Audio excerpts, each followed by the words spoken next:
اولس کلن امریکای ځوان یو نوې سیاره کشف کړه.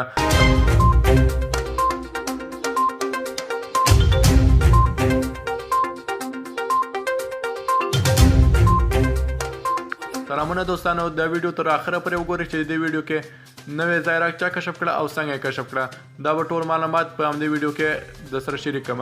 ویډیو تر پایه پورې وګورئ، ویډیو مه میس کوئ او چینل د سره سبسکرایب کړئ. د امریکا د متحده ایالاتونو د نیویارک ایالت 18 کلن ځوان ویلف کویکر د امریکا د ملي تحقیقاتو په ادارې یعنې ناسا کې د یوې درې ورځني روزنیز پروګرام په پای کې یو نوې سیاره کشف کړه.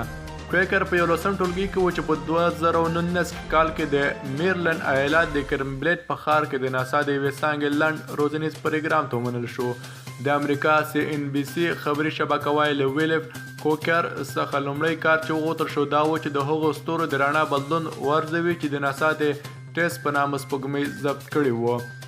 ویلف کویکر د دغه روزنیز پروګرام په وروستۍ ورځ د 1338 ډول په نامه یوه لویه سیاره وموندله.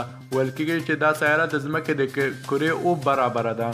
ناسا د ویلف کیر د کار له تایید او د هغه مقالې له خپرولو وروسته چې ښاغلی کیر د لیکوالانو په ډلې کې و دا خبر تایید او په خپل ویب سایټ کې خپور کړ.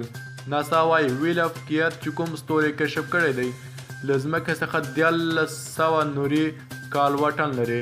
د ځمکې او لمر ترمنځ واټن شاوخوا 9 نوري دقیقې دی. دغه امریکایي ځوان پلان لري چې د امریکا په یو معتبر پوهنتون کې د لوړې زده کړې وکړي.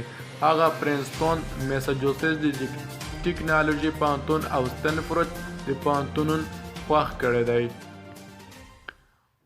دوستانو که چیرې ویډیو مو خوښه شوه ویډیو د سره لایک او چینل سبسکرایب کړئ. د سره موږ تاسو ته دقیق او پر وخت ځانګړي او تازه خبرونه خپروو. نو چینل د سره سبسکرایب کړئ او ویډیو ته د سره لایک ورکړئ.